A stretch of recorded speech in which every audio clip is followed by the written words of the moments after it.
بالله من الشيطان الرجيم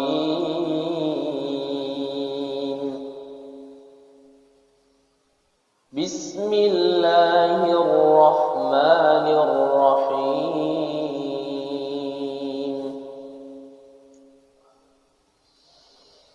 وابتغ فيما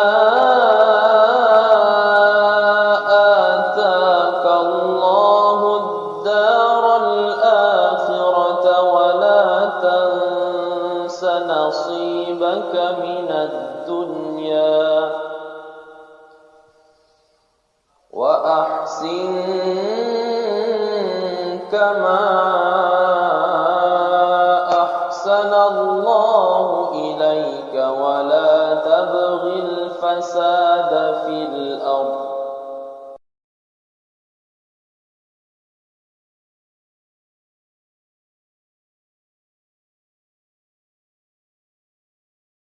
Pertanyaannya, apa itu nasib? Kan? Nasib itu sesuatu yang kita terima atau bagian kita yang bisa kita pilih. Oh, bedakan itu ya. Ada qadar, ada takdir, ada qada, ada nasib, itu lain. Ya. Wala tansa nasibaka minad dunya. Kita bisa lihat di Al-Qasas misalnya kan, dari ayat 77 sampai 78 itu. Wabtaghi fima ataqallahu daral akhirah. Kalau Anda beraktivitas, cari akhirat dulu. Wala tansa nasibaka minad dunya, dan jangan lupakan pilihan duniamu untuk engkau ambil yang mendukung ibadahmu. Jadi ngambil dunia itu jangan semua mesti diambil yang kira-kira bermanfaat untuk kita sebagai bekal untuk akhirat.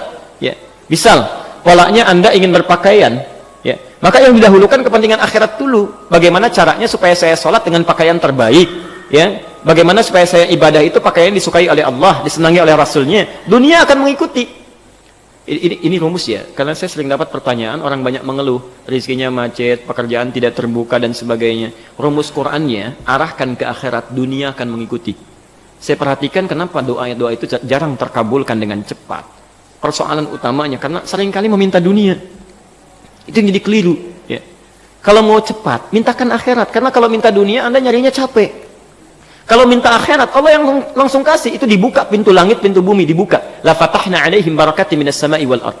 Contoh, Anda butuh uang 1 miliar ya, untuk bangun rumah ini dan sebagainya. Mintakan dulu kehendak ibadah, dunia akan ikut.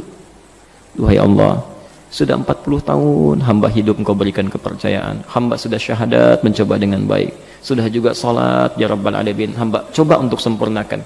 Tapi sampai hari ini hamba belum mampu menunaikan rukun Islam yang ketiga untuk berzakat.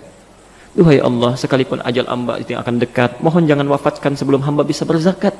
Anugerahkan kemampuan untuk berzakat 25 juta saja, supaya semua orang bisa dapat zakat dari hamba dengan kebaikan, bisa terinspirasi. Zakat itu berapa persen? 2,5. Kalau zakat 25 juta, minta berapa itu? 1 miliar ya, turunlah 1 miliar itu kita zakat. Selebihnya untuk dunia, silakan 975 juta. Baik Pak ya, yang kalau mau hitung-hitung tuh begitu cara ininya, mintanya kepada Allah. Baik. Nah, nasib itu bukan bagian kita yang begitu saja kita terima, tidak. Kita yang memilih, kita mengambil. Jadi kalau Bapak katakan itu nasib, itu pilihan kita. Anda bisa memilih mau baik, mau buruk. Nasib kita tentukan di situ, ikhtiar Allah menetapkan. Ya. Kalau kita bisa memilih yang baik, kenapa ambil yang buruk? Jangan katakan ketika berbuat buruk, ini nasib saya begini. Tidak, itu pilihan Anda begitu. Allah saking sayangnya memberikan petunjuk, disebut dengan hidayah, supaya tidak mengambil nasib yang buruk. Maka diarahkan pada hidayah. Ya, perhatikan, saat azan berkumandang 4.16, pilihan Anda 2, teruskan tidur atau ke masjid salat. Ya, itu nasib kita tuh bisa kita pilih. Maka Allah berikan subhanallah petunjuk, digerakkan hatinya, cepat. Azan sudah berkumandang, tertinggal nanti kalau kamu tidur sebentar, bagaimana kalau tidur dalam keadaan meninggal? Digerakkan, bangun kita. Ya. Setan juga sama, begitu selesai azan, tenang, baru azan, belum komat, tenang, baru azan, belum komat. Itu berpacu kita. Pilihan itu yang kita tentukan, saat kita ambil bagian kita, itulah nasib kita. Ya. Si kakek tadi, dia bisa memilih. Ya. Dalam konteks dia ingin diamkan, dia bisa samarkan, ya. Bisa dia pilih tahadduts bin ni'mah, menunjukkan satu nikmat untuk memotivasi cucunya, atau dia bisa pilih riya. Ya. Dia ada wa amma bi ni'mati rabbika tahadduts bin ni'mah, boleh.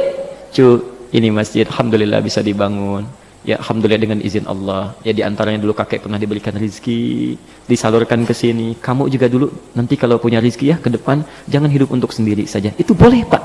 Sah hukumnya. Itu tahadits bin nikmah. Motivasi orang lain untuk beramal kebaikan. Sah hukumnya. Seperti saat ini misalnya, ini butuh untuk assalam sekian. Pak, insya Allah saya sepertiganya, Pak. Bisa lakukan. Ya. Niat kita apa? Bukan ingin dapat pujian, bukan. Ya, tapi ingin memotivasi amalan supaya berkembang. Karena itulah ketika Nabi mengatakan anfiku fi sabilillah, si fulan datang, Rasul saya nyumbang A, Rasul saya nyumbang B, Utsman datang, ya Rasulullah kurangnya berapa? Kata Nabi, ini kurang lebih sekian. Kata Utsman, sepertiga harta saya langsung ambil. Utsman punya aset 6 triliun saat itu. 2 triliun dengan ringannya lisan mengatakan ambil sekarang. Sepertiga harta saya. Ya. Mesti ada yang seperti Utsman. Ya. Mesti ada yang seperti Utsman. Allah. Jadi tenang itu. Ya, tenang. Kita harus bersinergi. Kalau butuh sesuatu masjid, ada yang harus jadi Utsmannya. Makanya ada yang berusaha dalam kebaikan dunianya, niatkan ibadah. Begitu dibutuhkan, Allah titipkan pada Anda. Ya. Kalau nggak ada yang kayak Utsman, ya, seorang muslim yang dermawan, itu susah berkembangnya. Nggak bisa langsung pakai doa aja. Assalamu mau pasang kubah, Allahu Akbar, turun kubah dari langit. Gitu. Nggak bisa. Terus ada Utsmannya ikhtiar. Ada ikhtiar. Tapi poin saya ketika Utsman mengatakan sepertiga, itu nggak ada unsur ingin dipuji. Jadi menampakkan kepada orang supaya termotivasi untuk beramal. Buktinya apa? Umar langsung datang. Ya Rasulullah, saya dengar Umar sepertiga ya. Betul, bala, saya setengah. Saya setengahnya. Setengahnya harta Umar mungkin tidak sebanding dengan sepertiga harta Utsman. Tapi poinnya setengahnya. Umar itu selalu ingin berlomba dengan Utsman. Selalu. Masya Allah. Begitu dengar Utsman sepeninggal Nabi, itu punya kebiasaan sibuk luar biasa, pekerjaannya bolak-balik Madinah, keluar masuk, ekspor impor, itu Utsman. Sampai saking hebatnya, sampai hari ini yang punya tabungan di Bank Saudi sampai sekarang cuma Utsman. Utsman tuh punya amalan, sahabat Nabi dijamin masuk surga bersama Rasulullah tingkat paling tinggi, subhanallah, hisabnya sangat ringan, sampai hari ini masih punya investasi di Bank Saudi. Dulu zaman Rasulullah ada sumur, ya, yang itu dieksploitasi oleh Yahudi, dimonopoli. Kalau mereka mau minum mesti bayar. Sama Utsman dibeli, dibebaskan orang dari situ. Dan kebun di sekitarnya dibeli. Sekarang difungsikan jadi hotel. Ya, setiap ada royalti dari situ dimasukkan rekening, diberi nama atas nama Utsman bin Affan, disedekahkan. Ya, sampai kiamat kalau kurang 2 hari lah ya. Kalau kiamat kan orang Islam nggak akan hidup, tidak akan hidup. Ya, sampai menjelang kiamat kalau masih ada, itu pahala mengalir bagi Utsman. Bayangkan. Seorang sahabat Nabi dijamin masuk surga, hisabnya sangat ringan, bersama Rasulullah surganya masih punya amalan sampai hari ini. Saya, Anda, kita bukan sahabat Nabi, surga nggak jelas sampai hari ini, ya, hisab masih menegangkan, amalan masih berantakan, hari ini masih sulit untuk beramal. Sampai hari ini. Padahal saking sayangnya Allah ditampakkan amalan di hadapan kita. Utsman itu sesibuk-sibuknya, malam masih bisa tahajud sampai hatam Quran dalam tahajudnya. Cek di At-Tibyan halaman 37. Di situ ada 2 paragraf. Setiap paragraf itu 8 baris. Cek bagaimana keutamaan sahabat di situ. Kedengaran oleh Umar. Umar besoknya 4 kali hatam Quran. 2 kali siang, 2 kali malam. Umar bin Khattab. Antum berapa kali hatam Quran? Ya. Poinnya bukan itu. Tiba-tiba datang seseorang yang selalu mendampingi Nabi, yang hidupnya diserahkan pada Rasulullah untuk kepentingan Allah dan Rasulnya. Tiba-tiba datang berbisik mengatakan, ya Rasulullah, saya semua harta saya. Bertanya Nabi, "Madza tarakta li ahlik?" Kamu tinggalkan apa untuk keluargamu? Allah wa rasulahu. Saya tinggalkan Allah dan Rasulnya. Allah.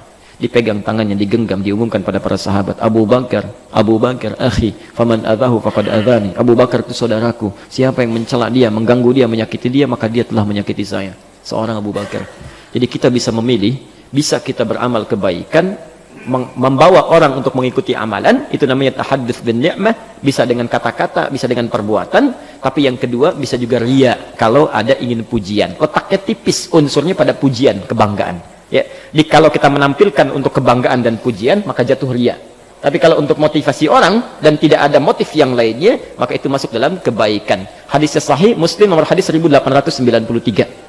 Man dalla ala khairin falahu ajruhu misla ajri fa'ilihi min ghairi an yanqusa min adli syai'. Siapa yang menunjukkan, memfasilitasi, menampakkan pada kebaikan dikerjakan oleh orang lain, maka dia mendapat pahala yang sama dengan yang mengerjakan tanpa dikurangi sedikit pun. Bapak infak kelihatan oleh orang, nggak niat kita untuk riya, dilihat orang itu pun infak, kita dapat pahala infak dia juga, walaupun kita tidak sama jumlahnya dengan dia. Itu masya Allah, itu tinggal pilihan, silahkan memilih.